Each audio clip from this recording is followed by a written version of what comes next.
Hey everybody, welcome to Unc's Corner podcast in the trenches. And today we're super excited to have somebody that I've only known for a little while, but man, I'm just joyous to get to know this human being even better. Dhiego Lima. How you doing, man? Thanks for having me. Dhiego comes in age 37. Parents Jose and Janjira Lima. I apologize.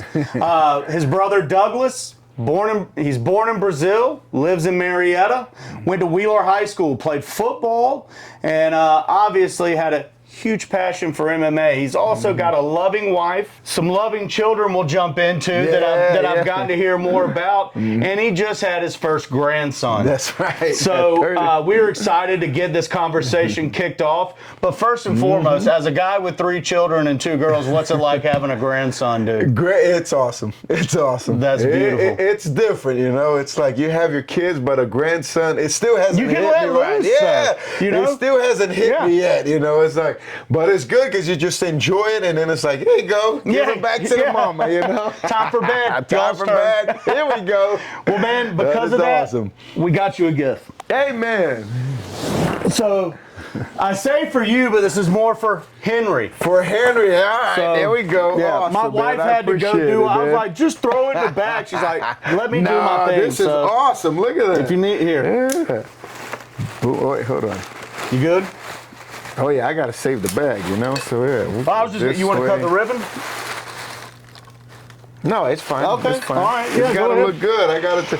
Look, I know they live in the great state of Florida. You know, and Florida's beautiful. It's fun to go to, but let's be honest, they ain't got no good football team. So we want to make sure we start Henry off right. That's Henry, right. Go Dogs. There's no better color combination than red and black when it comes to college football. He knows it. Represent. That is awesome. Yeah. Yes.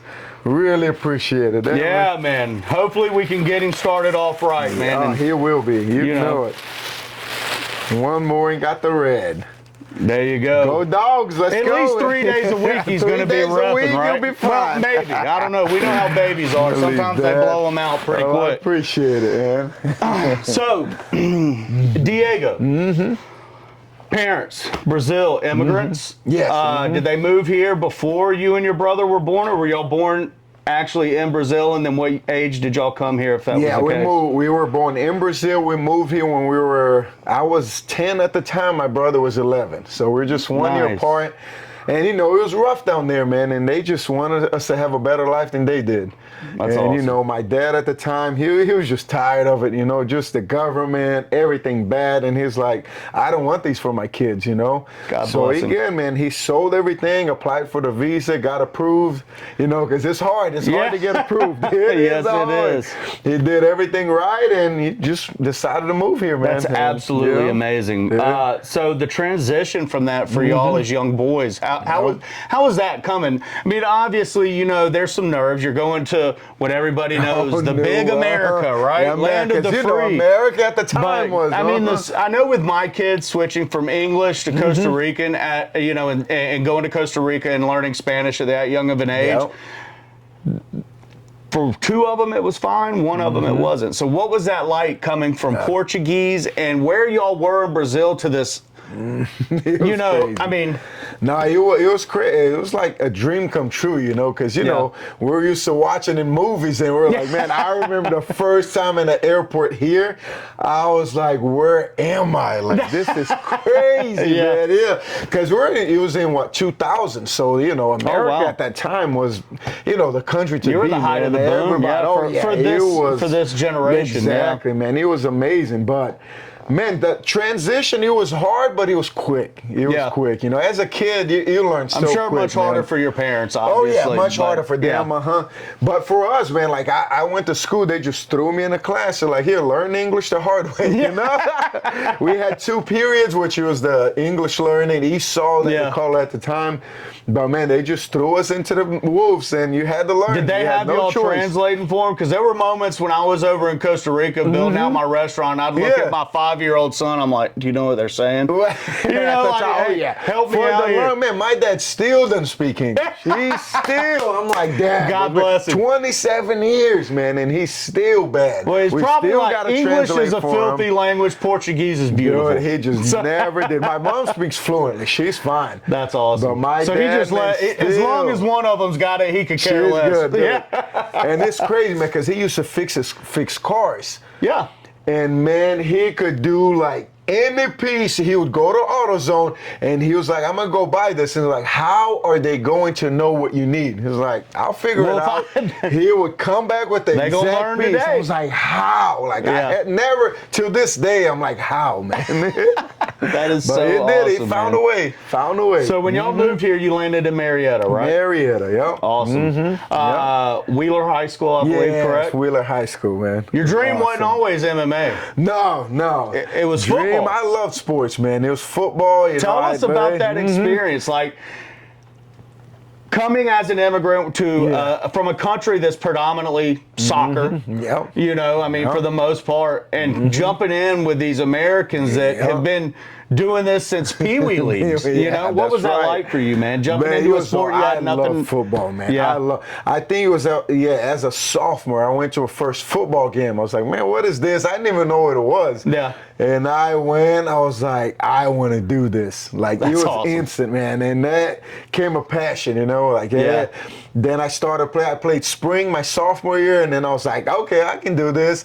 Then my junior year, I started in JV, and I then love that mentality of just seeing it like, I got I this, want to no do problem. this. Yeah. And then middle of my junior year, man, I was starting in varsity already. They moved me up, and then senior year, I was a captain of the team. So So I you- picked. so I you just weren't loved bad. it, man. I wasn't bad.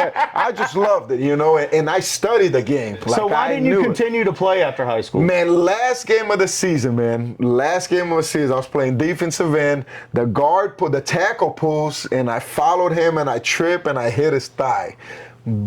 Head went backwards, cracked my C4, and that was it, man. They take a year off. I had to take a year off to heal. And you know, in football, man, you take a year off, you're not coming back. Because I had to come back in the next level, try to go to college somewhere. Yeah, that's. I mean, that was my next question. Obviously, those were your aspirations at that point, right? I was set up to go to a junior college because of my grades in California. And I was going all in, man, but, you know, coming back from injury, it's like, man, football, going to college. Now, were y'all in like, California during this? No, it was just somebody that was interested. You know? Gotcha. Like, Nice. Okay, I'll do it. And then, yeah. But man, after that, it was like, no. And then when I got healed, you know, my brother was fighting at the time, and he was like, man, just come train jiu-jitsu, you know. And then he was like football. The first class, after the first class, I was like, let's go, man. I like this. So I want to fight. I love that, man, because, you know, to be able to find something, but it's like you didn't take it easy. You were like, what's the next most vicious thing I can jump into? I just broke my neck. Let me go roll with some guys and get it twisted up left and you right. would think you'd take it easy, but then now it's like, let's go fight. Yeah. And it was like that, man. I saw it. I was like, I want to do this. You know, I went to my brother's fight, man. I was like, at Cowboys.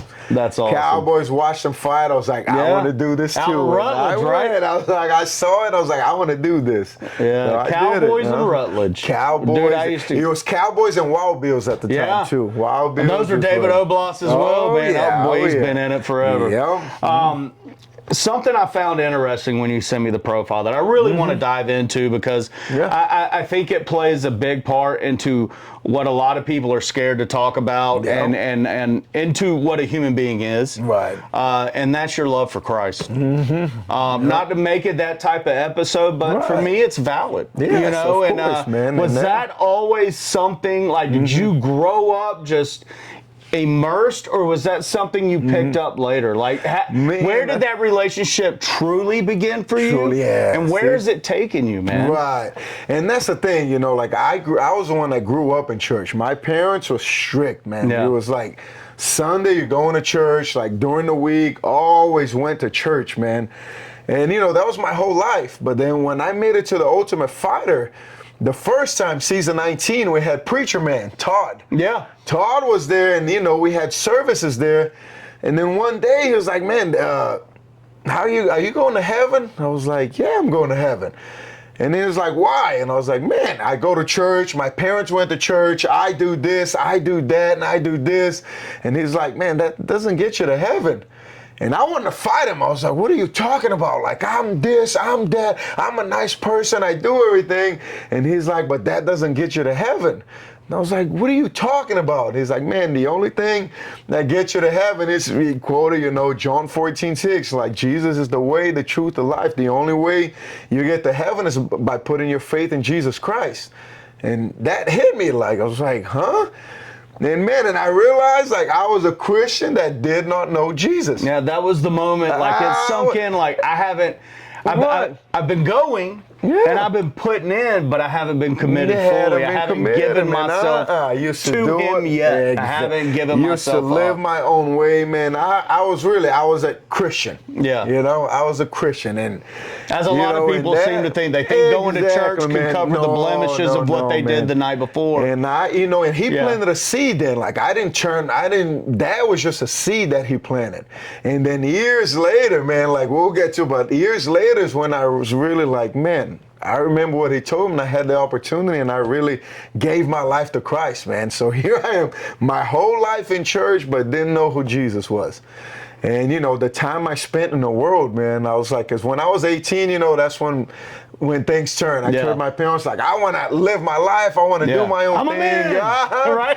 And that's when I abandoned completely. Right. Now, I used to go to church here and there, but then that's when I abandoned completely. But when I came back, I was like, man, everything I did in the world, like every drug, every drinking I did, everything, I'm going to put it all into my relationship with Jesus, man. And I went head first, man, head first. That's amazing, man. That's awesome. Just start a relationship with him. So you're pretty open about it, right? It's not something that's hidden from you. I mean, obviously, Yeah, see, that's, I'm assuming this plays into your religious background, right? Absolutely, the greater fight. Greater fight, because, we'll get to it. I don't know if we want to talk about it. Don't give them any secrets yet. Right, We're going to wait. Save it. So so we'll save it when we get to that towards the end of the career. But does this have... Oh, no, absolutely, man. The fight's great. My logo is, the gloves on the cross. I pretty much gave fighting up for Jesus, so we'll get to it, man. That's absolutely It was amazing. hard, but I had a relationship, Yeah. And the way he speaks to me, he speaks, Now, you mentioned that it took that moment on the Tough series for you to really grasp what Preacher Man? Yeah, all right, Todd. I don't want to, Todd, Preacher Man, what he was trying to express to you, not calling you out, but yet letting you know you haven't fulfilled your service. That where in your brain you thought you had done enough. Exactly. And not that you have to do enough for God to love you, but there you do have to give up yourself to the Lord. Exactly. Because when he and that's asked when me, he made that sacrifice, and that's when he takes on those burdens. Is once you say, Lord. Because when he asked me, what did I say? I do this, I do that, I. And that's what people do. Yeah. Oh, I do this, I do that. Me. It's like, nah. And then I switched it to Jesus. What was life like for you before that moment happened? Were you enjoying the spotlight, and were you doing, not that you weren't living a Christian life, but were you living the Christian life that some people get wrapped up in thinking that's what's bringing them? Like, I mean, talk to me about that. Like, how, because you see it all the time in athletes, right? Professional athletes that come from struggle. Not saying you did or you didn't. Right. Obviously, you did with immigrant parents, worked their butts off to get here to create a better life for you, your brother, and y'all's legacies to come up in, right? Yep. So that is a struggle in itself, right? And but you see these athletes, they get to this pinnacle, and it's like you don't hear from them or see them ever again or anymore. Right. So were you on kind of that path, and then you switched, or were you kind of, right there riding it, and then you just saw the light? Man, I was there, but I was that type that I I wanted God just for blessings, you know. I want to Gotcha. fight, thank you, God, you know. Yeah. Lose a fight, like, man, where's God? He abandoned me. So, you know, Yeah. I was one of those, you know. I got like, you. So you believed you just were lost in the moment. You would take the moment on as it came, enjoy exactly. it, and enjoy it for the wrong reasons. Yep. Possibly. If it was Gotcha. good, it was God. But if Yeah. it wasn't, it wasn't. That's you know, right. that, I got you. And now it that's is how all was. God. You've No, realized now that, it is. that sometimes He puts us through these situations to A, see how we can handle it, and B, how we recover from it, right? Absolutely, man. Absolutely. Now it's 100%, you know. That's like, awesome. I love been it, in man. the bad, been in the good, it doesn't matter, you know, like that. Yeah. I got a foundation now, you know, built a foundation. It took time, but I built a foundation in Christ, you know, because if it was a few years back, man, I would have been like, man, I'm sorry, man, I'm not going to go, man. You have drinking there, you know, but now I have built that foundation, you know. It's like I know who I am in Christ, you know. For one, I don't mean any disrespect. No, by exactly. That. So, No, and I did. don't, man. My wife. So I came up very unreligious. Like See, not that I didn't believe. Right. We didn't go to church. My dad worked in the alcohol industry his whole life, but he came from nothing to had an just a wonderful career. You know, he was the only person in his career with no college degree. He just worked his butt off to get there. And so, when I met my wife, Southern Baptist, man, like I'm working at bars in downtown Athens. I'm fighting, thinking I'm like, I'm invincible. Nothing can stop me. And then I go to church and we start going and I go, but I was going just to make her happy. To appease her, right, and her family, because I knew they would like me. Makes sense, yep. And there was one moment, man, where I just was like, it just came out of nowhere, man. I start crying, and I'm not a crier. My kids have never seen me cry. It just happened, and I was like, I think I want to give myself to the Lord. Yes, now I still drink, and I'm sorry for that, but the Lord, Him and I, we have an understanding. There's a time for everything. That's right, and I don't do it. I've learned through that experience to control it. Yep. I don't use it as a party favor. I just use it to have a good. And I think that's the misconception is people think that you have to give up. You don't have to give up. You just have to be honest in your heart with the Lord, and He'll accept you because none of us are perfect. Exactly, and allow God to work. Most people, it's all now like can Christians do this? Can Christians do that? It's like, man, have a relationship with Jesus. That's what Jesus wants. Yes. Have a relationship with Him, and He will guide you. He will guide your paths, man. And that's really how it is. Have a relationship. Through this relationship, you've also become a pastor. Yeah, now how I'm awesome! So you're leading in a gym, and you're leading God's word to people that need it most, and some that are right there with you. What's that experience been like for you becoming a pastor? It's hard, dude. It's hard. It's hard. I'm not like in the church road yet. I'm an evangelist by now. But pretty much a pastor because I'm leading people to Christ, So I have Bible studies at the gym, and then now, I have a certain Marietta or church. Not to interrupt you, but that's amazing. You're good. Yeah, when I saw that on your Instagram, I was like, Dhiego, I'm pulling some photos for this upcoming reel, and that had to be one of them because I thought it was phenomenal, man. That's the first time I've seen that in any fight gym. Really? Now you've got, what is it? I think God of Armor, the boxing gym. Like obviously, but if it's not in the name, you don't really see that. See it, yeah. I mean, how many gyms have you seen it at? No, not a lot. Right? Not a lot, man. Not to interrupt. Go ahead, but I just wanted to let you know I think that's absolutely amazing, man. Yeah, so we started there, and then now I go to a Brazilian church, and they started having services in English. No, just a Christian church, Assembly of God. Man. And they want to start doing the American services, and then they called me and my wife to guide it. So now we're leading that, pretty much starting, and we have a big church, so it's like starting from zero. It's like, it's tough, man. It's hard, because when you're leading people, you feel their pain, man. That's what. Well, you want to help everybody. You're the sheep. You're the sheepdog. So a pastor. It's tough, when you're praying, like God will put somebody, and you like feel their pain. And it's tough, man. It's tough, but it's amazing, man. What But God you know is what, doing. man? I think God picked the right person. Look at the experiences man. you have. You are a strong man, Yeah. obviously. Right. I mean, heck, you fought with a broken neck at the highest level possible and didn't have surgery till afterwards, which we'll go into because his wife will appreciate me saying, I know you told him to way sooner. So, Oh, yeah. Go get it done. but I think that's awesome, man. So, you know, and so with that, do you feel like as a coach, you need to carry a burden for all your fighters as well? Or do you like, are you able to separate that from and not carry so much of a load? I mean, because obviously, because you know, Jesus carries that load for you. Exactly. You know, I do what I do. I try to guide, man. I lead. I point them to the right direction. You know, but at the end of the day, they got to make their own choices. You know, Yeah. so that burden it's not really a burden. You know, it's like you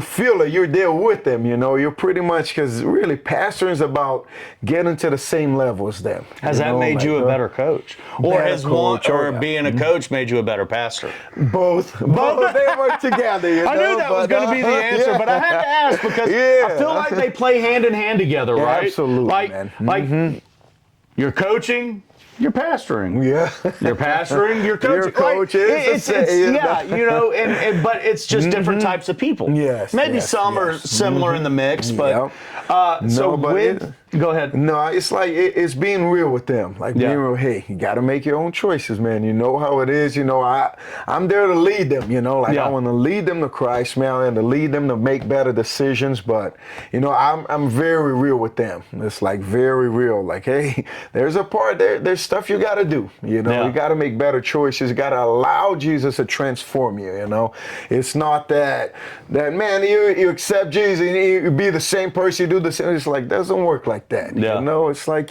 salvation only comes from him, but for you to live, for him to start using you, for you to start being, you know, guided by him and going in your own path, you know, you're going to have to make some better decisions, you know. Most certainly. That's what I try to guide them to do, you know. Fighting. I love it. Fighting is amazing, you know, but the thing is, fighting will end, you know. What I'm trying to teach them is like it doesn't end, man. It's eternal, you know. Yeah. The end of it all, man, you know, what's going to happen after your fight. That's right. You know, so that's where my part comes in, that pastoring, like, hey, is your job this? You know, like just guiding to make sure there's life after fight, there's life during fight, and there's life after you're fighting, you know, because you go home at night and you lay in your own bed, you win a fight, you lose a fight, you still got to do that. So, you know, that's what I try to put in their heads, you know. I love it. Man, that's absolutely amazing. So we'll move forward, but I want to ask you one question off this space is if you have a fighter in your gym and, you know, just in their head, they're just mixed up, right? What's some words of advice you would give that fighter that has the most talented athletic ability in the world, but, you know, needs to work on themselves mentally to progress? What would you tell them? Man, where would you ask them to start the healing? Man, the heal, like, I'll get down to their level first. Like, because, you know, as a fighter, we all go through it, you know. Most certainly, right? All and go in life, through it. right? So We just all see exactly. We question ourselves constantly. See where they're at first, you know. So it's like, hey, why is this happening? Just really try to get to the bottom of it. It's like, what happened that you got you here, you know, and then go back and then one step at a time, you know. There you go.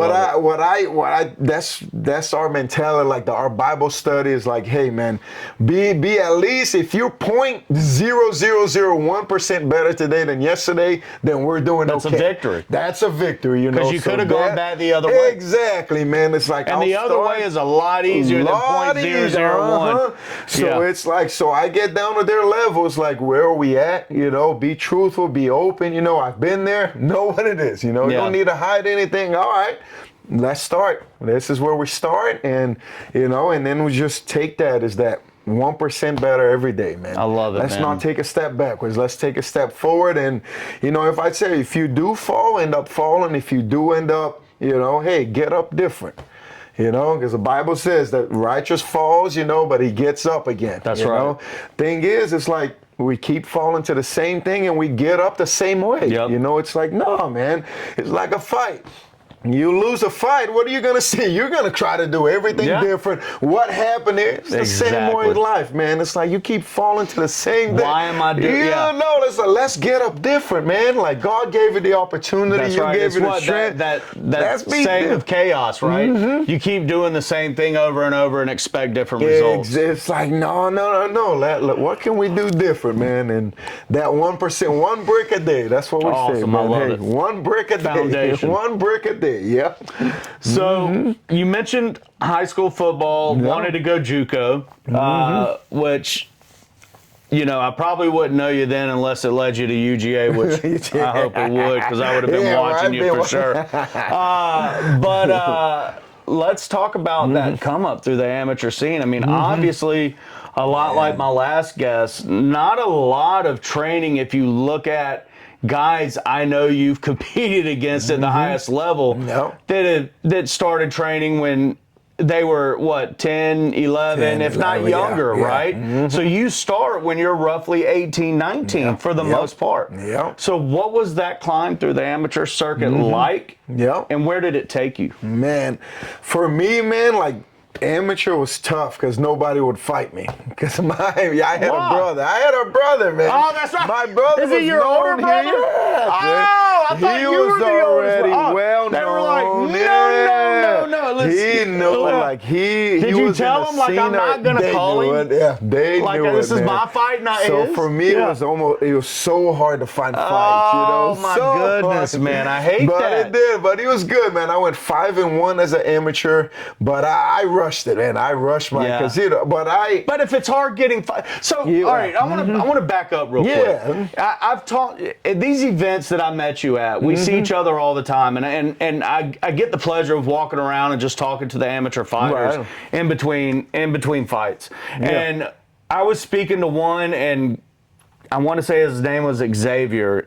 and I could be wrong. I'd have to look at my phone, but he was trying to even get a fight in PFL, but nobody will fight him. Yeah. Man, why are guys so scared to give up that goose egg? I don't know. Like, man. come on, man. We're there to fight. Like, people don't understand, man. Amateur is about experience. Yes. Like, nobody cares about your record when you go pro. Nobody cares, like, how many knockouts, how many submissions you have. It's like, and I tell my guys all the time, they're like, man, amateurs, they're like, man, coach, I want to get a knockout. It's like, no, man, get a decision. Yeah, get a win. decisive decision. Yeah. Like, even if you lose, like, go get a decision, man. That's like, right. he want cage time, man. Like, they don't understand, like, cage time plays a factor. Everybody man. wants that big showpiece, that trophy in their case. Like, okay, save that for later, but because if you go and you don't have that cage time, it can be very detrimental, man. It can.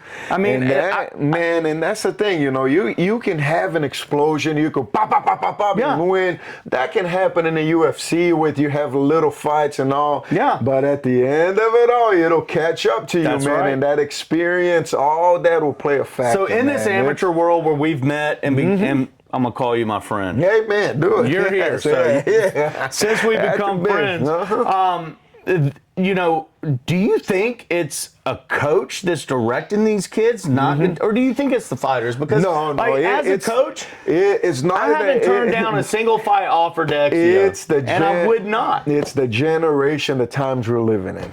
You know, right now it's everybody wants things fast. As a coach, what do you tell them? It's tough. You give I've lost your fighters input. because I wouldn't compete them in time. You like, do they what went to you other believe, gyms. man. You give the advice, but at the end of because you got to make your own decision. Like, this is my advice. This is where I want to guide you. This is where you should do. Like, this is what I would do. And I've been at the highest level of the sport. This is what I'm telling you. You know this. But if they say, Coach, I want to make it this way, I will allow it. I'll allow it. And I'll say, because then they can look back and be like, man, I should have listened. That's right. You know, because those types of decisions in life. You can lead a horse to well, water, but you can't make it drink. Right. You know, so I do. I just don't like this whole amateur dodging to keep your zero. Like, I agree with as you. an amateur, you I gotta would fight, take as man. many fights as possible because once you go pro, that record's gone. It doesn't matter. Man. Nobody believes it, man. I got a guy, man, Caesar. You know, Caesar's 0-9 at the time, man. But man, he shows up again, and people are like, man, why is he still fighting? He's 0-9. I was like, you just wait, man. His career's gonna start. He's getting that cage time. He's getting the cage time. He's progressing as mentally, like he's becoming a man now, and it's like his decision making are better. You know, he just fought that he lost a couple of weeks ago, and people are like, man, what is he doing? I was like, you just wait, like you just wait. As a human being, he's getting better. You know, he's growing in life. He's doing all. So I really believe, man, when that pro career starts, he's 0-0, man. Yeah. And it's like, man, it is like for amateurs, it's like so hesitant. They're scared. It's like, man, go fight, like go enjoy. These are sparring it, you know, matches. it's a sport. In the state of Georgia, for the first three, you're in pads and you can't even ground it. Yeah, I'm having my own event, man. It's been so tough because people are like, man, they're bringing us to lose. And I'm like, no, I'm running the promotion. It's just at my gym. It's like, no, I want competitive fights. It's like, no, man, And dude, we would have totally been tough, there, man. But we had already booked that May 30th. I even asked that I was like, you want to do 2 in a month? 2 in a month? He was like, I don't know. I was like, all right. But it's like, no, man, amateurs is to get experience, get cage time. I agree with you wholeheartedly, man. I mean, I can't. It blows me away, man, that, you know, I mean, I don't know. I have no words for it, man. It just drives me mad. You know, like, why dodge? Like, why? You know, once you go pro, nobody cares what the people in Atlanta thought about you, dude. You know, it's like. Starts 0-0, man. That's right. You know, and my dad said it years ago. He's like, these new generations, it was like 5 years ago, these generations coming up, they all want positions, not jobs. Man, yeah. You know what I mean? Like, they run it fast, dude. I'd rather take the guy and give him a position that's had a job for 20 years. Yep. You know, so that's another way to look at it. Go take the job, man. Yeah. And that's what amateurs is. That's your job, and then hopefully you get the position. Yep. You know? Yep. Have the experience, man. That's right. When that time comes, it'll pay off. It'll pay off, man. So you went and you began your amateur run, went 5-1, correct? 5-1, yep. So Forrest Griffin and Stephen Bonner made this show hugely popular. You sure did. With some of the grittiest boxing ever. You know, crazy. I think that was the BMF fight before there was ever a BMF title. Yep. And if Max Holloway was 100 pounds heavier, he'd have probably been in that one, right here, because that's where they were. For sure. Now, I want to know, where did you go when you went pro before that big leap into the Tough series? The Tough, where did amateur take you? Where did you start getting your pro experience before you were able to join Tough? Pro, man, I fought local once, but at the time my brother was fighting in the MFC, Maximum Fighting Championship. He was on Access TV. Forgot what they were called at the time. That's back in the day. Oh, yeah. That's when you're like, man, I got to switch from dish to... So then, like, he was a champion there, man, and I was 2-0. Yeah, I was 2-0 at the time, and they needed somebody to fill in, man. I took a fight in 5 days notice. I was like, I'll take it, you know. What and it ended up being televised. So my third fight was televised already. That is awesome. No, I ended up getting a big knockout, and that was it, man. So I punch, kick, knee, left hook knockout. Left hook knockout. Nice. So that kicked it off for me. So all my fights, I had 6 fights there. 6 fights there. I ended up being 6-0. I left there 8-1. So how did Tough come up? Tough, it was, I just signed up for it, you know. Really? That easy? But I had a good record. There was more of a pecking order for that. I was 9-1 at the time. All right, so the resume you built, yes, along with the acknowledgement of, all right, there's one of them that's already been a champion, so obviously he's 9-1. Let's get him on the show. Exactly. I tried out, and you know, what was that experience like for you, man? Being on, like, I want a little behind the scenes, because you're a man of Christ. Of course. saying? But I know you probably enjoyed yourself. Well, dude, you don't have to mention names or straight, but I want to know some juice, some grit without names. You can make up names. I don't care. Man, but what was that experience like being in that house with nothing but alpha men starving themselves day to day? Yeah, best experience of my life. Yeah. And as a fighter, like that's what you want. Yeah. You know? Because really, man, all you do is you train, you sleep, and you fight. That's all you do. They take your phones away. You don't have a Really? TV. Oh, yeah. No They TVs. take your phones, no TV, no radio. You got no music. Nothing. Man. Only book you can bring was the Bible. And then you can have a notebook to write, but So you the couldn't only read other on that books. show, they would only allow you to read the Bible. Only the Bible, you know. That's amazing, and they knew man. not a So- lot of people would. That's why they allowed it. Yeah, like, well, you know, there's not a lot of. But my question is it because of that, or I mean, you've been in the UFC, so I'm sure you know upper management. Yep. I mean, are they like devout Christians? Like, was that a decision that was it's like? just because they know not a lot of people are going to. Gotcha. Because if you bring a book, you know. So they were like, no they Playboys, but you can bring the Bible, and people were like, yep. well, I don't even read I don't even anyways. yep. There's only a few that does. So Yeah, not a right. lot, you know. So they Nate allow Diaz that, not being one of them. Please don't come to Athens and Stockton slap me. It was a joke. Yeah, no, so that's all you could do, man. Yeah. But man, that's knowing how to block the world out, man. Yeah. Because I've never lost a fight on that. So I was in the Army National Guard, so I think of it a lot like basic training, except there's a lot more emotions and like physicality going on in that house. Oh, yeah. How was it day to day? Just, I mean, no phone, no TV, really no books other than the Bible. You're a man of God, so that wasn't an issue. And it sounds like some of your housemates were too.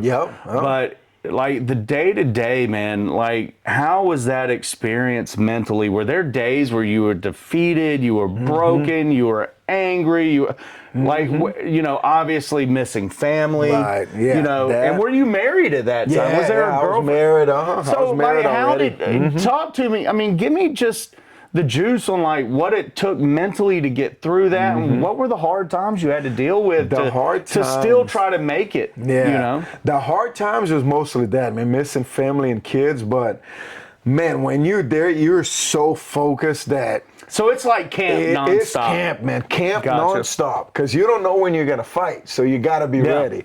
What happened is when people start losing, that's when it gets a little crazy. That's when we see all the scenes on TV. But then you're still in that somebody can get hurt.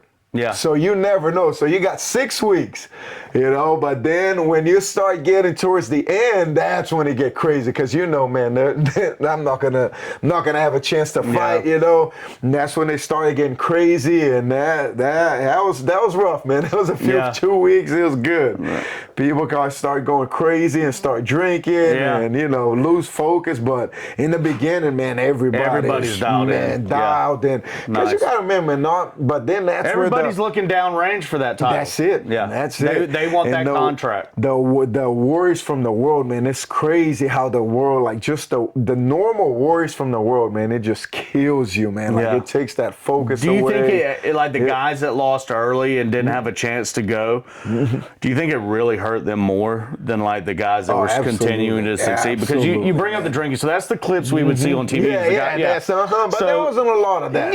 No, I know, but you know they want to make money on TV, so that's what they're going to advertise. I get that, but what I'm getting at is when those guys start to, because alcohol is a depressant at a high level of drinking. You know, if you keep it simple, you can stay happy. But typically, after a big loss, you're on reality TV, the millions of people watching. You promise your family. Like like were there guys that were just super talented that you saw this just destroy when they would? No, and that's all, not in my season. Not the show itself, but them themselves just kind of implode from that loss. No, man, not in my seasons. There wasn't a lot of that, man. There really wasn't. You know, I had some good people in mine. That's so, good, you man. know, so that was good. That's beautiful. I didn't experience that one much, you know. It was most everybody was dialed in. So who were the coaches on your season? First season was, because I did it twice, you know. First one was Frankie Edgar and BJ Penn. Who was your coach? Frankie. Man, Frankie, BJ Penn, man, and Yeah. Frankie Eggers. BJ Penn and Frankie Wow. Edgar. At the time, you know, Dude, that I was mean, amazing. yeah, back man. then, those were the guys, dude. Yep. Frankie was going through that run, you know. He was he was dude. awesome. Frankie was Yeah. awesome. I tell you. So what was that like working with him and his team? Man, he's competitive, man. Yeah. He was there to win. Like, he had an amazing team as well, because, you know, man, the people they bring, Oh, I bet. top It's the notch, same people man. he's in camp with, right? Yeah, Frank is a competitor, man. Competitor. What kind of things did you pick up from him and his team that you used later in your Man, career? just And still that to this focus, day, still to man. this day in your coaching There's career. so much, man, but just the focus of that champion, you know? Yeah. It's like, man, we went to the mountains. Like, he took us Up for a in walk. Big Bear? In Las Vegas. Oh, in Las Vegas. Vegas, Oh, because wow. we were there. Yeah. He just took us on a day to go walk and all that. And, man, and Frank is always in front. Always in front. And then I asked the coaches, you know, he was like, man, why is he always in the front? He was like, man, he won't let anybody pass him. Competitive. If you and then some guy shot it, you know, they try to walk for him. There he comes. He goes a little like, faster. Yeah. Like the competitive. So that's when you look at the group like, everybody stay back here. Yeah, like he is like, anything he does is doing it to win. That's I was like, awesome, that's man. awesome, man. That guy's a competitor. He was That like, is so cool, man. That was it. So that was the first season, you know. Yeah. First season, man. Frankie That's Edgar, awesome. BJ Penn. So 2 seasons. So you had Frankie seasons, Edgar. Who man. was your second season Second coach? was the Dillashaw and Oh, my Cody heavens. Garbrandt. Wow. Which one did you have? Dillashaw. Dillashaw. Were you happy about that, or did you want to kind of? Yeah, no, I kind of wanted Cody at the beginning, Yeah. you know, because they had That's striking, you know. Yeah, and striking, and Dillashaw their was a big coaches wrestler. too. Yeah. I already knew them, man. Oh, you know, right I on. didn't really know a lot about Dillashaw, Yeah. but man, my style clicked with Dillashaw really good. Really? Man. I loved all the movement, everything. Nice. It just fit right into That guy my was game, a man. speedy monster, Oh yeah, bro. he is, man. Like all the switching stances. and Yeah. coming. It was when I really for my first fight, I started southpaw. So Nice. he was there with him. He gave me that confidence. Like, man, use your southpaw, man. I was like, okay. That's and I believed awesome. it. I did, man. I And love it, man. Learned really yeah, he well was, from dude. him. I mean, you talk about lightning in a bottle. Oh yeah. Holy oh, crap. Yeah. Yeah. Let's go in between those 2 seasons. Mm-hmm. What was happening in your career at that moment in between? So you leave. Between, So yep. on Tough, how do you end that first Tough season? Tough season. I lost in the finals, and Okay. then they still gave me a contract. And So then, you must have proven yourself and had. oh yeah, because you know, heck you of make a it to the battle. finals, you're still gonna, you know. Well, first off, who was that fight against, Mm-hmm. and what did you learn from that experience? The fight I fought in the finals against Eddie Gordon. Okay. You know, and that I had moved up for the house, so I went 185 at the house, and you know the finals was just Yeah. showed me that I wasn't an 85. You know, I weighed in probably about 203 that fight, and Eddie was like 225. Like he was huge, man. I was like, Jeez. yeah, let's go down. You know, so I went down to 170. I won my first Yeah. fight after that in the UFC. It was in Brazil. And then I lost 2 in a row. Who was that fight against? That was again, I forgot his name, man. Blade. His name was Blade. His nickname was Blade, the Brazilian dude. They had to bring in short notice, man, because my opponent got hurt. They brought him in 7 days notice, and he took it. I was like, yes.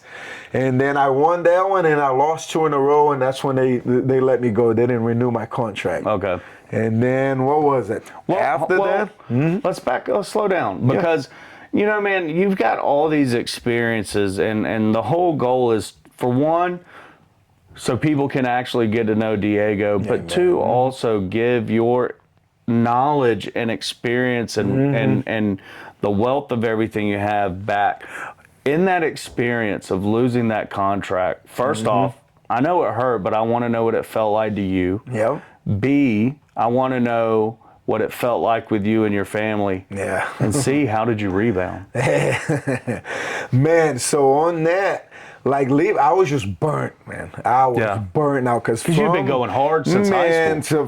From the house, you know, made it to the finals, and then after that, I wanted to win, so I took another fight right away. And then I won that, so I was like, let's keep it going, you know. Boom, never really had that break, man. So really. Yeah.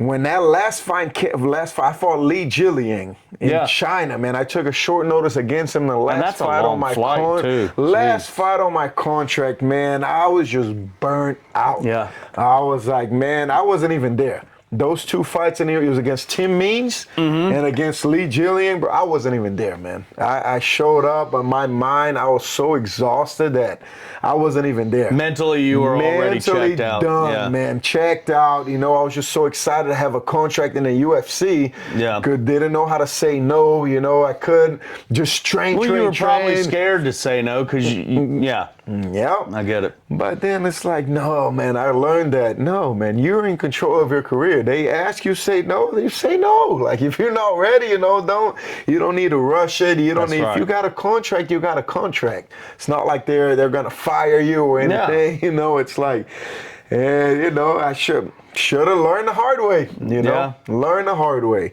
So, man, that was a hit, man. After that, it was like, got depressive, you know. It was like, man, lost, like, because to make it back, you know, making it in the UFC is one thing, but to make it back is like, man, do I really want to do this again? That's like getting fired from a job and being like, man, you fired the wrong guy. Let me prove myself. Right. So it was like, man, do I really want to go through this again?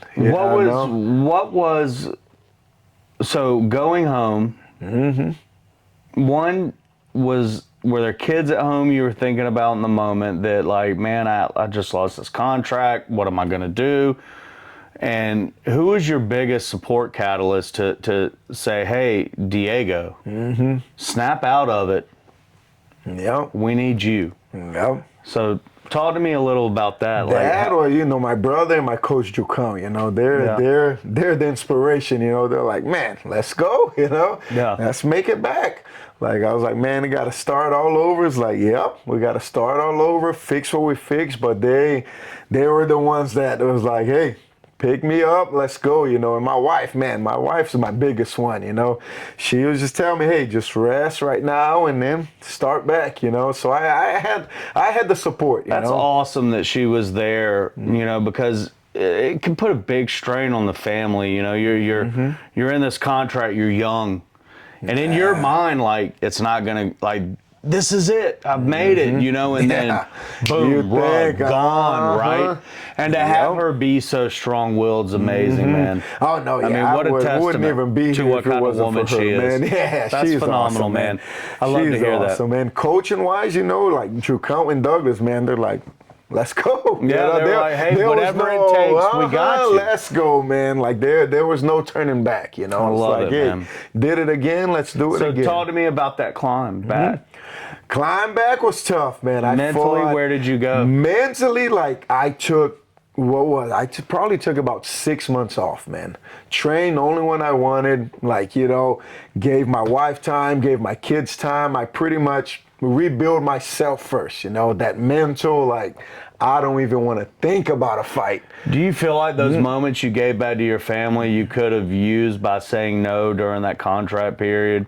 And kind of absolutely. So y'all think about that. Listen to him. The guy knows what he's talking about. Sometimes you have to reset. Allow your body, your mind, that moment to reconnect with what's grounded in your life. Yeah. But please go ahead. Because we think we're like, I got to do this now, man. I don't have time. It's like, no, man. Enjoy it. Enjoy every process, you know. Yeah. Bible always says there's a time for everything. That's you right. know, there's a time, and a lot of times we want to rush, and it's like, calm down, man. Rest, take some time. Well, that's because we're bullheaded men. We want it now. We're fine, we want it now. We want it now. Yeah. And so the climb back. I started back in Legacy. Legacy FC. Let's go into the training for that, because you come off from tough, just go like you said, grind, 6 to 8 weeks of nothing but fight camp straight, and then you're going to China, you're going to Brazil, you're going. I mean, it's nonstop. So what do you adjust in your training to get you back to the level you know you can succeed at? Man, go back, like do regular classes, like do it for. Enjoy to get better again. So do you go to like the KISS method of let's keep it simple, stupid. Let's go back to foundations. Yes, foundation drilling, you know, not killing yourself and training every day, you know. Go back to drilling, go back to Speaking of that, the one thing I see a lot is in amateur boxing, they want to spar 100% constantly. Crazy, isn't it? Why don't these guys flow They're spar? crazy, man. Like, I've got my guy. I don't know how it is in boxing, but my goodness, Like, man, that's yeah. crazy. Like, you know, I think there's such like Ilia Taporia and in your experience, I'm sure you went into a more of a flow state of sparring At the end, and absolutely. I mean, because it's technical.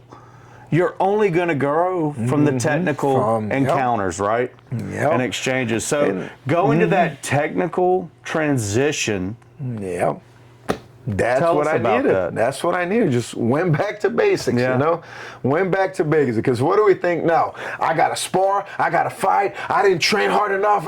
It's like people can't go to a class and just be like, man, I just drilled for an hour and a half. That doesn't exist anymore, you know? Yeah. And it's like it's so hard for that to exist now, man. And it's like people just want Why do you think that is? I don't know, They just man. wanna It's just spar. the time. It's just, It's I guess crazy to it's, me. you know. Like even it's novices the time, man. It's that are the- green that don't need to be sparring. the That's new all they want to do. generation, man. It's the new generation. Like that old school got put back, you know, back. And it's like, nah. But the ones that, how many times, what do you see when you fight, man? It's jab cross. It's the timing. It's all, you get that through drilling. Yeah. You know, if people want to get away from drilling, As just old Doc spar all Kepner said, time. the bomb can't handle it. That's Get in the double it, jab. man. Simple, you know.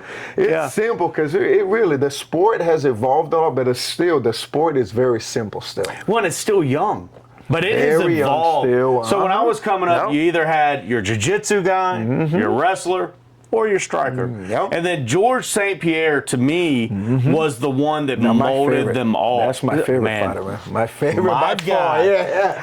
That's my favorite dude by as far, well, man. you know? Because he was the original to me.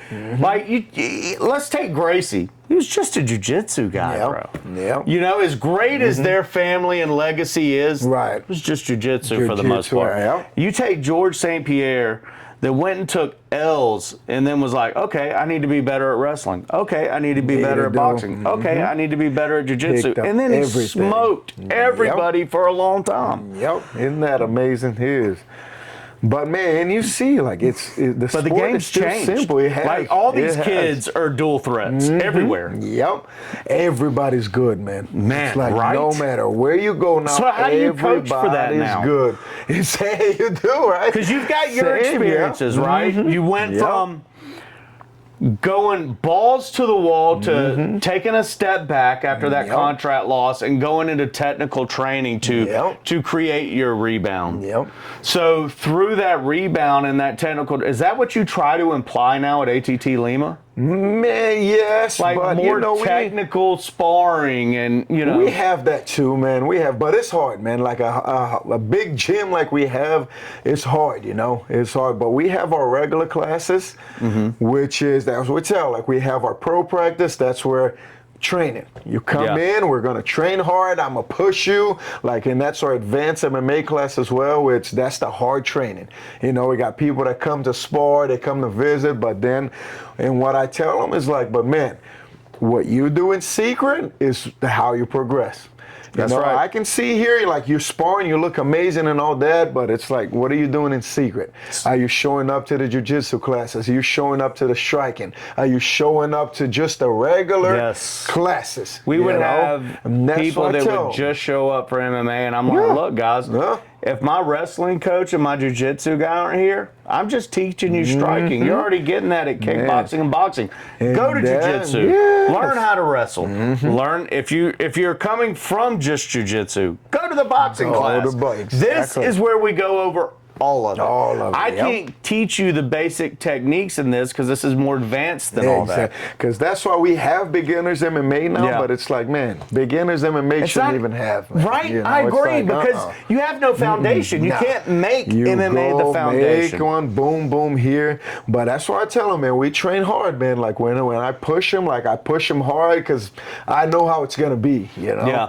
But then I tell them, I was like, hey, what you're doing in your private time, what you're doing when no one is looking, that's what's going to count. Yeah, and that's what's going to make you better. Just coming to this beginner MMA class is not going to teach you stance. It's not going to teach you punching. It's probably going to teach you more than you need to know. Right, and you're not going to be able to retain it, much less retain it properly.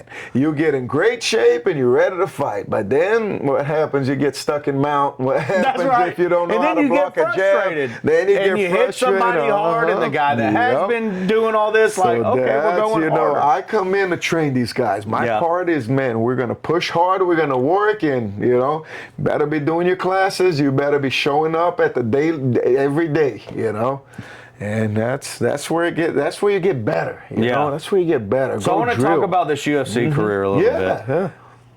What fight stuck out the most? Like, if you look back on your career, what fight were you like, man, I was so happy to have that fight, win or lose, just to be in the cage with somebody that meant that much to you to be across the ring from, or cage? And let's see. Because you've got some names on you. That's what I was about. That's what I was thinking. I was like, dude, if he says Matt Brown, I know. Dude, Matt Brown was the one. So how cool? Did you get to know him at all? Oh, yeah, man. I was with him at the house. He was one of the coaches that Dillashaw brought. So, I stayed with him, then I had to fight him, man. How was that experience, man? It sucked. It sucked. Yeah, that was awful, bro. Awful, Matt Brown is an absolute monster, man, dude. That was awful, man. What was he like as a person, man? No, Matt Brown's awesome. Man. Yeah, awesome, that's what I've always wanted to hear. Because he looks like a super cool dude, man. He is, dude. He's the realest guy you ever awesome. I love it, man. He's real. There's no, Did you try any of the techniques he taught you on him? No, because he did more of a private training, but his thing was the clinch. So when they said his clinch, I was like, I cannot get clinched with this guy, man. So you knew to stay away. I'm not getting that clinch. Getting near his clinch, man. I was like, nope. So that's the one that sticks out the most. Yeah, man. All right, and the Bilal one too means a lot because he was a champion. Man, after, I tell you, dude. Yeah. And to be in the cage with a guy like Matt Brown and Belal Muhammad, I mean, I can't even fathom it, dude. Yeah. Like I watch these guys on TV. I'm the never was. That would have wound up being a has been or something. And I look and I'm like, man, I'm just in awe at these guys. What was that fight with Belal like? And I mean, what was that whole Belal? I'm sorry. Belal, Please don't come to. There's another one. Don't come to Athens and choke me out, bro. I'm sorry, Belal. I apologize, man. What was that experience like? Just being across from him. Man, were you nervous? You think about that after, man. Yeah. Because at this point, you've learned to control your adrenaline. That too, at that, because that fighter mentality is you're there to win. Like, you don't care. You don't think about who's across from you. Like, you don't care, man. Like, afterwards, you're like, did you just happen? Like, God, Hey, after school, in the back, can I get an autograph? Yeah, But, man, the before and, doing, you don't Dude, think those about are two legends. Yeah, absolutely. All will become a legend. Yeah, and Matt absolutely. Brown, He was a champion, man. He's already a Hall of Famer, man. It's like, dude. Before you don't really think about it, but after you're like, man, that was pretty cool. Right. Win or lose. I was in there with two guys that are legends, bro. That is awesome, man. That is so cool because not only were you competing at your highest level, but you got to compete against guys that you were kind of in awe of their fight game, right? Like it was like, man, a dream come true, dude. I'm here, it's like, wow, here. That's amazing. Awesome. So let's get into your family here, man. Yeah. So your wife, and that's really what I want to talk about because I know it takes a strong woman to back a fighter. Like my wife hates it. She loves it now that I'm at Megalodon because I have a little more time. Okay. But it's what she's understanding as long as it's for a purpose and it's making sense. No. What was that support like for you throughout your career, man? I mean, y'all been together, 17, 18 years? 17 years, yeah. God bless. I hope to meet her one day, man. You will. And, what has her support been like, and what has it meant to you as a father, a grandfather, yeah. you know, and a fighter? Yeah. Like, because there's a lot of fighters that don't get that from their significant other. No, they don't get yeah. that support, you know? Man, and it's hard, man. Like, cause like if you look, like our career is great and all that, but man, they're the ones that suffer the most. You Yeah, know? because they're like, with the kids constantly. They and gotta hold it down while you're not there. look, you know? obviously And she's then- a strong woman. Is she Brazilian? Yeah. No, she's American. She's Yeah, American? yeah, Okay. yeah. Does she know Portuguese? No, she can understand it, but you know, she's shy. She's like, all right. She can speak it, but she gets shy. You Good know? for her, It's like, yeah. But she knows when people are talking about her at the dinner absolutely, table. absolutely. You can't. She'll know. Yeah. You know, she'll but know. what was that like? Just having that backbone behind you, knowing that you had a woman Yep. behind you that was okay with your sacrifice to the family, Yep. that was there for you at probably her hardest time raising Yeah, the kids, but absolutely. was still such a strong, independent woman when she had to be. What was that Man, like, and man? that's the thing. Like, they don't get talked about enough. You know, like the fighters' wives, like they don't get but they're a talked huge about part enough, because man. they sacrifice and they're everything, man. Because for if y'all, right? if you have an unsupportive one, somebody, it's gonna be way like So you're there not was gonna make never it the anymore, arguments man. behind the scenes. No, man, she hated and I know it. it wasn't She hated it, but I'm she sure, did yeah, it, but yeah, but she understood. Oh, absolutely, absolutely. You know, and then when I retired, it was like, man, it was Yeah, through you're her, not you doing know? this It's like, again. no, you are done. Yeah, Those but, gloves aren't getting put back on unless it's for You sparring know it. purposes. But man, that's, you know, like any fighter, like if you have that, you know, somebody Yeah. that supports you like that, man, that's gonna dictate how your career is gonna go. That's awesome, really, man. It really will, man, because they what's her suffer name? a lot, man. Erica, God bless you. You were a godsend. Yeah. So- And man, and you know, because when it was time for me to retire, man, like God spoke through her. Like, you know, having a woman of Tell us God about behind that. you. Yeah, man, because after, you know, after the UFC, after the first time, is when I fought for Legacy, fought for Titan FC. I won the belt there. And then I was a few fights about to get back to the UFC, you know, and that's really when I found Christ again, or Christ found me again, you Yeah. know. That's when You found turned that it on. full-on devotion. You thought Yep. back at what you had Yep. experienced at Tough with, oh my heavens, Todd, yeah. Todd, preacher man, Yep. and that's when you were like, this is what I need, and That she was was it, your man. catalyst. That yeah? was it. So That's beautiful. after that, that's when I decided, and then, you know, I fought for Titan FC, won the championship, you know, and my relationship with God I had a relationship with God, man. Yeah. And, you know, and I remember I had received a prophecy of this guy was like, man, he didn't even know who I was. And he was like, man, God heard your prayer and he's still going to use you in this sport. That's I was amazing. like, because And she brought that to you. No, that was Oh, in charge. okay. Her I'm with you, part I'm with didn't you. come in yet. Okay, you know? I got you. I'm jumping ahead. And My then bad. Go jumping ahead. ahead. And then I was like, perfect. You know, I'm going to make it back to the UFC. Great. I had just won the title. And then, man, my next fight is against Jason Jackson. I lose. Oh. I'm like, dang. I was like, how is that going to happen, man? Like, that's it. Coming by, you can't make it What to does the that UFC. do to you mentally? Man, I was ready to give up, man. I Yeah. was ready to give up. I was like, no. But then I remember that promise. You know, I was like, nah, God said he's going to use me still in the sport. And I So believe it's it, not man. done. Not done. And guess what? Like, after that loss, they called me again. You know, it's the tough people, man. That's awesome. Ultimate Fighter again. They called me. They're like, hey, man, we're doing a season called Redemption. You got to be coming off a loss. And I'm like, look up to heaven. I was like, man, there's God. Like, Right. there. So I made it back through that, Coming man. off an L and getting Coming that off phone and call. last, How made it elated back, were man. you to get that phone call after a loss? Because that's unexpected. Oh, unexpected, man. Like, you get that loss, you're man. like, they're not calling me. There's no When way I'm God- getting back. Yep. God boom, speaks, man. that phone when God rings. Speaks, What did the you- phone ring, man. What did you do when you picked up that phone and took that call? Man, just thank God. You know, Yeah. that's when you know, like, man, Yeah. I was like, oh, Were you like a my little God. child, Oh, like just- man, like in awe. Yeah. Like, that's how real God is, man. It's like, man, because That's I awesome. don't believe there's no way I was gonna make it back. Yeah. Ended up making it back to the house. They did a season called Redemption. Made it to the finals again. You know, ended up losing again. But Who was that ended fight up against? Jesse Taylor. Oh, yeah, Jesse that's right. Taylor, Okay, yep. Lost in the finals and then lost again after. I'm like, man, but on all this now, I have a relationship with God. So every fight is a lesson, man. Yeah. Financial lesson, this lesson, just getting better as a human being and as a man of God. Speaking on the financial part, what about that? Like, what advice would you give to these young guys that are going pro? Because these fight managers, a lot of them come from finance backgrounds, and it's a snaky business for any pro sport because they want to make the most money off of you as possible. What advice do you have for these guys when they're picking a fight manager? Man, what would you say? Picking a fight manager? Yeah. I mean, 10%, man. Anybody that's charging any more than 10% right now, don't do that. Yeah. It's got to be 10% right now.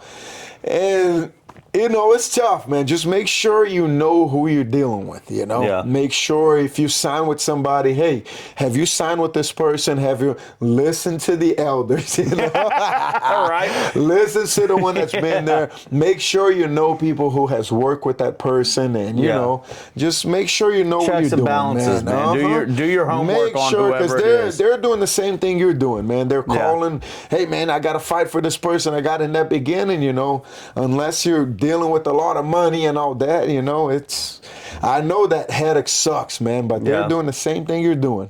They're calling, they're looking, and just know who you're going with. That's awesome. So rebounding back into that tough season, where did that lead you? That led me back, man. Led me back to the UFC. I signed, and then now these losses are with God, and I'm like, cause when I came back, I'm like, man, now I have a relationship with Jesus. I'm not losing a fight. I'm like, there's no way I'm losing now. And then lost. I'm like, Lord, like, this is what we're doing. I was like, this is what I'm like. I have a relationship. Like I'm living for you now. I'm like, man.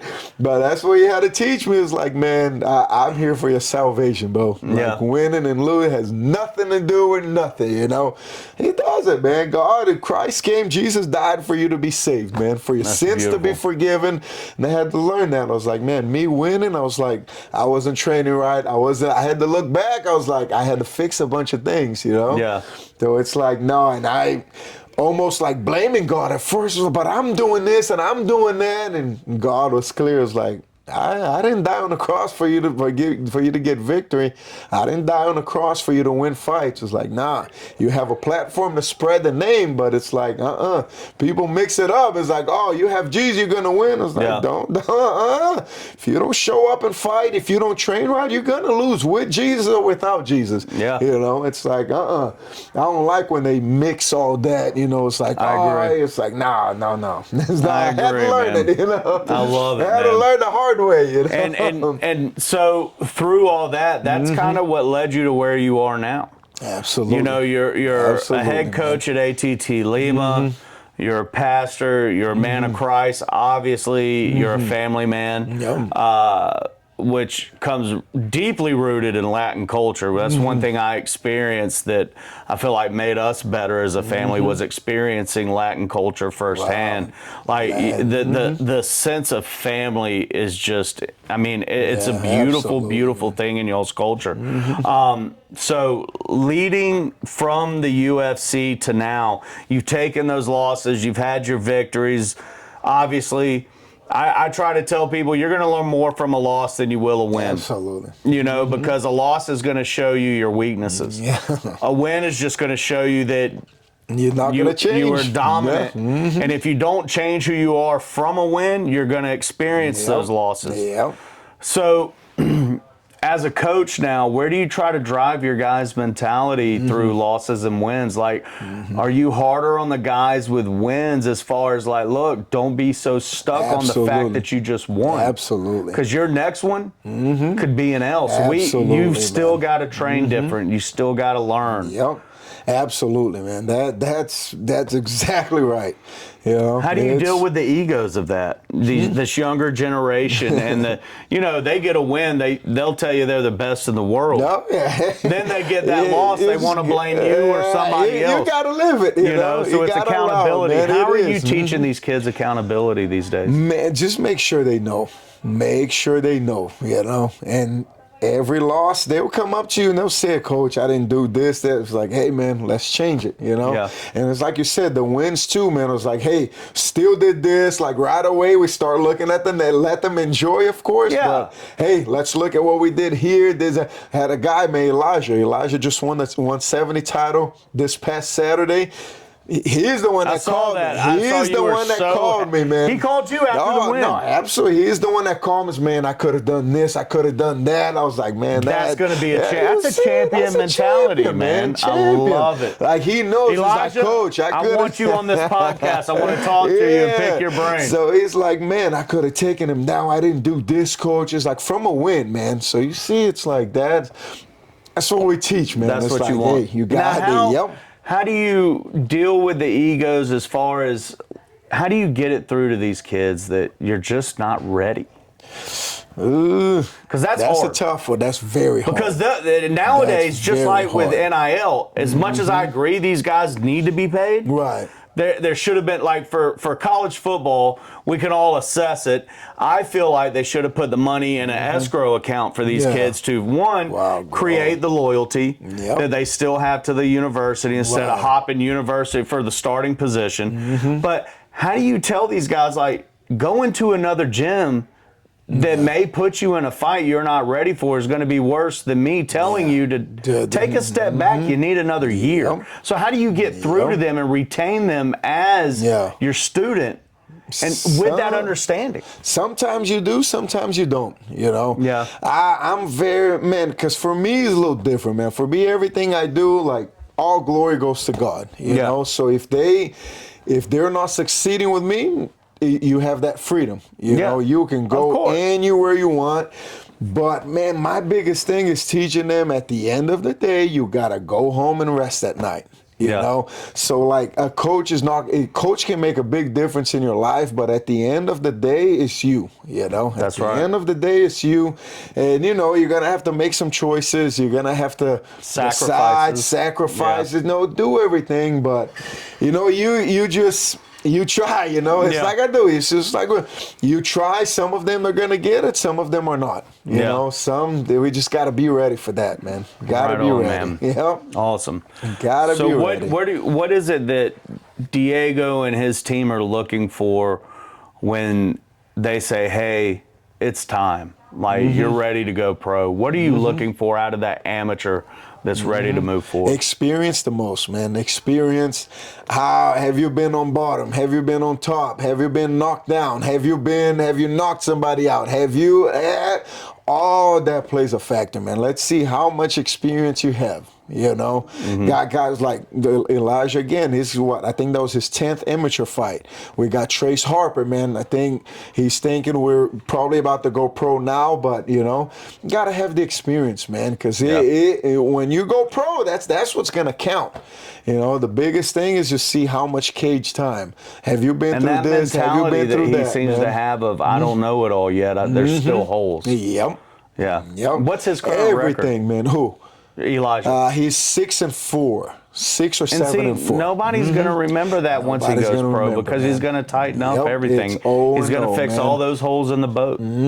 Already been doing it. I love so it, it's man. 0-0, and that's what we look for, man. It's like, hey, have you been through? Have you been hurt in a fight? Have you been stuck in a submission and got out? Have you? You know, like everything plays a factor, man. I love it. Everything plays a factor. So life after fighting and sports, because we already know your wife said. No mas. What has life been like for you afterwards, and to let these guys know that it doesn't just end in the ring? What are you doing now? Now it's like I said, man. I have the gym. You know, I was blessed to start a gym early. Yeah. You know, and that's what I tell these guys too, man. Make sure have a purpose with what you're doing, man. Like you just want to fight. Like, oh, I want to be the champion and all that, but what about after? You know, Yeah. I tell them now, like, see how we run the gym. Like, focus on what you're doing. Everything you're learning one day, like, if you're going to go this route, like, you should be thinking about your own gym. You should be thinking about what you're going to do. You know, I was blessed to open a gym while still in my career. No, that's what I tell. Don't wait to retire to go open a gym if you can, man. Like, you use the opportunities now, man. Yeah. While you have the connections. While you have the connections, man. Because you might have a sponsor be like, hey, man, I want to invest $100 in you. Let's go open up a gym. Do it now. You know, start. I try to teach that mentality now, man. Like, what are you getting ready for when you retire? Building something after. Yeah. You don't know what do you want a black belt for? You know, that's why I want to fight. It's like, no, man, go. Can't do it forever. That's why the basics matter. That's why the fundamentals matter. Because one day after this, there's a generation coming after you. You know, and you can be the one coaching them. You can be the one that can be your gym. You know, and that's what I try to teach. Is like, man, think about having your own gym, man. Thinking about having your own gym. Thinking about what do you want to do after. You know. You never know. I love that because, you know, you see a lot of these fighters retire out of the UFC and then like a year later they're over in like bare knuckle fighting or whatever. And I don't know if it's like the warrior mentality, which I get, but like at a certain point, like I just hate to see these guys just get battered and bruised, and I feel like that's because of there's no plan. They don't think about what's happening after. No plan. Because it's hard, man. That MMA game, dude, forget a job. Yeah, because that's what advice, you know, like for them financials, like get a job, man. Don't quit your job, man, unless you know, like, you know, you saw Cody Durden, how long it took for him. It took him 6 fights in the UFC to go quit his job and only fight full time now. The other one from Fakely MMA, Wellmaker. He just he had 4 fights before he quit his job and was trained full time. Yeah, it's like, don't rush that process, man. Like, have a job. Like, make sure you train and do it with a job. You know, because it's not cheap.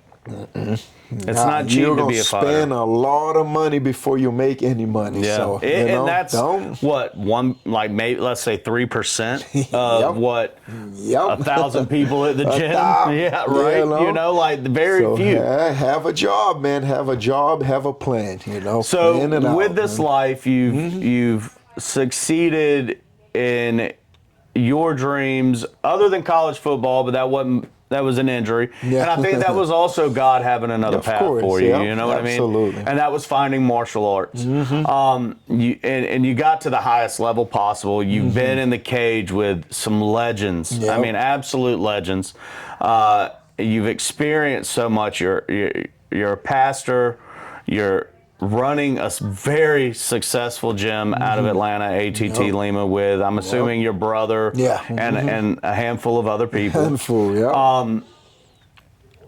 What's next for Dhiego? What's Dhiego working on? Man, now it's keeping going, man. Could it be this? Fight, So tell us what's going on, man. I know you've got something in your back pocket. We're wearing the shirt. We're wearing the shirt. It's there. So tell us what's happening, man. It's a greater fight, really. That's life, you know, because that's life. Because for me, once I made it back, you know, I went 3 fights in a row in the UFC, and then I had the neck surgery. When I come back, I fight Bilal Muhammad. I fight Matt Brown. You rushed those fights. Rushed those. The Bilal fight, I didn't rush it, but, you know, I should have taken another fight before I fought him. You know, first fight back from neck surgery. That's a tough one. Yeah, but You're like, give me the best one you got. Give me the fighter mentality, man. You know, but things were clicking. You know, that's when I was like, man, I'm 1 fight from being ranked. Like, I'm almost there. And when things were I thought it was going to explode for me, man. That's when God used my wife, man. But it kind of did. In a sense, it kind of did explode for you. But in a different way. Exactly. It wasn't through UFC, but UFC, I think, gave you that platform personally in your personal life to explode where you were meant to be. Yep. So, and, you know, when I came back, when I had my relationship with God, I always told God in private, nobody knew. I always told God, when you're done with me in this sport, fighting wise, you let me know very clear. let me know very clear, like, because I don't want to be guessing, should I retire, should I not?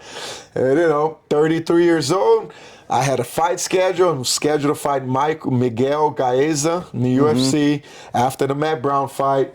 Come home after training, I walk in the room, my wife walks in, is like, God told me that you're never going to fight again. How did you feel about that? It was an answered prayer. I knew it. I started crying right away because I knew it. I told God, make it very clear, man. And I have a relationship with God. Yeah. It wasn't nothing that. Yeah. So when when God's speaking to you, man, that was it. She just walked in, said, God said you're never going to fight again. And I go, what are you talking about? What are we going to do? God said you're never going to fight again. It's simple, man, because people complicate God. Yeah. God is simple. It's simple. You're never going to fight again. But what's going to happen? Faith. That's right. And that's it, man. And then I started, and that's it. And that's when I thought, now God is going to use me. God, I'm going to go preach around the world. I'm going to spread the gospel. Love it. God said, now dig a hole. Now I'm going to put you in a hole. Disappeared pretty much for 3 years, man. Just lessons from God, man. You didn't see my name anywhere. Didn't preach What did anywhere. disappearing do for you? Did it kind of bring you back to who you are as did it bring you back to who Dhiego really is? Absolutely, and not man. A fighter? It Now gave you're me- always going to be a fighter, Of course. obviously. Those Yep. accolades will never be taken Yeah, away, right. but I mean, in a sense of who you are as a human being. Yeah, absolutely, man. That's the closest I've ever been to God, man. Because financially was the biggest thing. I'm fighting in the UFC now. The gym makes it. But it's like it doesn't pay. It just pays the bills. It's like, so then now, man. So I had to live that provision. I had to live by faith for 3 years, man. Just boom, boom. And then God is like, okay, now I'm going to start using you, and then church comes and then the Bible studies at the gym. But it couldn't be like, hey, I'm a UFC fighter that just retired. Here's my testimony. It was like, nah, that's you. It's like he couldn't use me right away, man, because I had no roots yet. I still had the, because then I would have probably went back. Yeah. Because with me, he was done completely, man. He was like, That's beautiful, man. But then now, 3 years later, here I am, now God is starting to use me. God is taking me places and, preaching to people, man, leading people, guiding people. And, had to disappear first for God to be like, hey, let me work on this. Let me remove what I got to remove. And, and then now it's the shirt that you wear. That's the greater fight, man. Now it's guiding people. That's the greater fight, man. It's just fight after, it's what we go. Every fighter has it, man. Every fighter has a fight. Where that can they people go to, find man. this gear? Greaterfight.com, man. Starting an apparel brand, I'm guiding more towards Christian fighters, I love it. because it's not for everybody, man. It's for warriors of faith, man. See, I think it Warriors is of for faith. everybody. It is, but I did ask. I feel like there's so much pressure on people to be one religion or another. It's not what God's about. You go to these other countries, like let's take Buddha and whatever their higher power name is. We're all preaching about the same higher power. It's a different name for different people that saw those walks happen, on their own. And I really feel like if people were, I guess, more open-minded to the aspect of what God really is, you find it a lot in deeply rooted Christianity. Like people are like, no, it's only God. There's not. Well, you can't tell somebody from wherever that's that. It's still a higher power.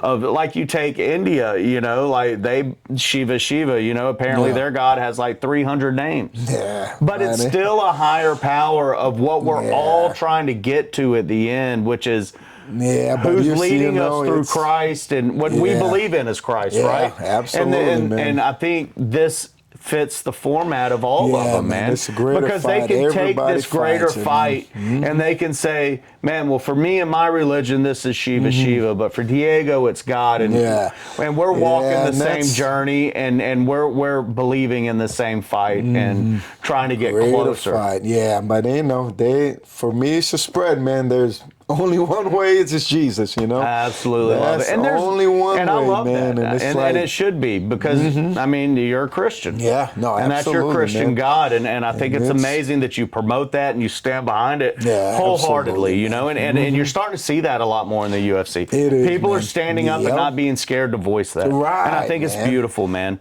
Yeah. So through all this that's all happened, this, I know you've got the month of May coming up, man. You got some big news you want to share? No, I'm in May. What do we got? No, oh yeah, the fight. I'm sorry, on, man. I'm sitting here. The I'm fight. underhanded slow pitching to you, bro. Yeah, so you know we got Greater Fight Championships as well. You know, May 15th This is is y'all's our first event. First event, man. We started Greater Fight So Championship. you go from and, fighter to from promoter. promoting. What's that been like, man? That Promoter, transition. it's tough, man. Being a promoter, I'm like, man, how do these guys do it? You know, because you got to deal with fighters, you know. So it's tough. So I'm starting, man. We got a big gym, you know. I'm able to I have a cage in there already. So it's like, why not? You know, let's try it out. So, you know, we're going, got Greater Fight Championship going, and, you know, everything is leading to Greater Fight now, What's man. that That's just my process been story, like, man. going from fighter to promoter?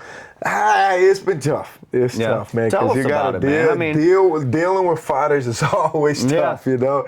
You got to go for medicals now. It's like, hey, you got to do this, got to do that. Huge And learning it's like, experience, right? And they just want to fight, man, you know, because a fighter just wants to fight, so they don't want to deal with all that. So it's tough, man, but, you know, we get it through, man. We get it through. It'll be the first one. I just want to get that first one out of the way, you know. It's like, man, we had a boxing event at the gym before, but, you know, I didn't run and it wasn't me, so now, let's see how. It's tough, but May 15th is the first one, and then we'll see where it goes. I love it, man. I love it. I hope it takes off for you guys, will, man. I hope it will. I'm excited. Man. I'm excited. I'd love to be there, man. Love to come Please see do, you guys. Man. You're a guest. Let's go. Yeah, I would love to come see you guys. We'll film and promote it as much as possible while we're there for sure, and beforehand. Sounds good, man. I think that's amazing, man. You talk about a full-on story, right? You went from being a pupil to a stud in the game to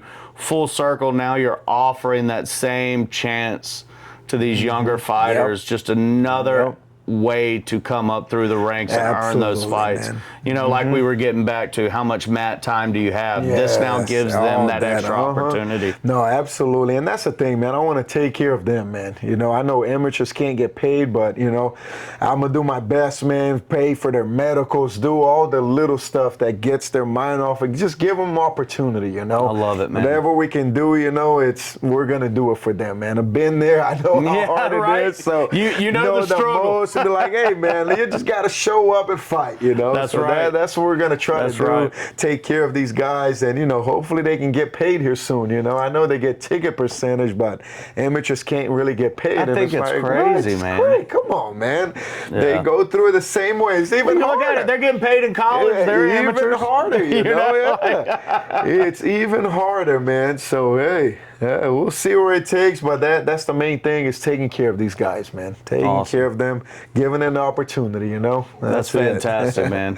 Well, Dhiego, we're going to put a bow on this thing, man. Let's do it, It was an absolute pleasure having you on the podcast, Pleasure was mine, man. This is awesome, man. I'd love to get your brother and you next time and have both of y'all on, man. After y'all's event, we got to do and talk something about at the how gym that as went. well, man. Yeah. Oh, I'd love to be over there, man. We'll come up there and talk to your guys, man. I would be honored to do so. Got plenty of them, so it'll be good, man. Yeah, that's all. Hey, everybody, I appreciate you tuning in to Unc's Corner in the Trenches. Dhiego Lima. Thank y'all very much. We're blessed to have him. Check out his brand, GreaterFight.com, guys. Please check it out. Let's, you know. And be there May 15th for their show. It's going to be a heck of a promotion. It's going to be great. These guys know what they're doing. So, signing off, Pura Vida. Thank you so much. Let's go.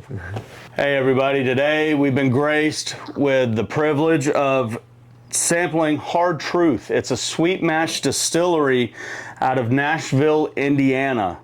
They focus mainly on bourbon and American ryes, and sweet mashes is their forte, and they are an award-winning distillery. Their master distiller is Brian Smith. He focuses on small batches, 30 barrels at most per batch. So it's quality work. This is a 7-year-old sweet mash. This was first released in 2024, and this one became a fan favorite, taking the double platinum from Ascot Awards. Go to Tequila Cork and Bottle, ask for Pavin. If you're nice to him, he may or may not give you a discount, but tell him you saw this on Unc's Corner, but get you a bottle of this. Appreciate you.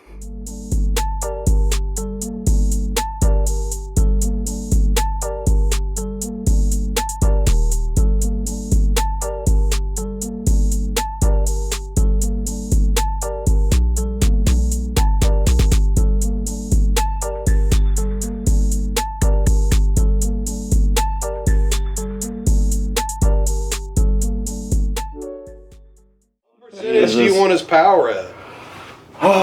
You get 3 shots. 3 shots? stay Nah, away from one, us. man, No, one hold shot. He's a grown ass, big ass man. You might want to do one. I've been We'll gutted- do one. I've been we'll gutted do by one. heavyweight Nah, boxers. just Hold on. one. Come on. Chris, come on, dude. Hold on. Hey. One shot. We ready? Just no sternum. No Put my start. hand Here's right- good. Yeah. Ready? Yeah. Ah, there you Oh, go. come on, Sit dude. on. You want to sit There over? we No, go. yeah. Ah, I'm gonna have to go under. There were no Let's go. Ready? Let's go. Ready? Yeah. Oh, there we go. That's That was it. good. That's That it. was That's good it. One more. One more. Ready? Let's go. He's asking. Oh, You're gonna be sore as hell. That was a stinger right there, brother. that was a good You're a one. southpaw too. No, he's orthodox. That was a power hand.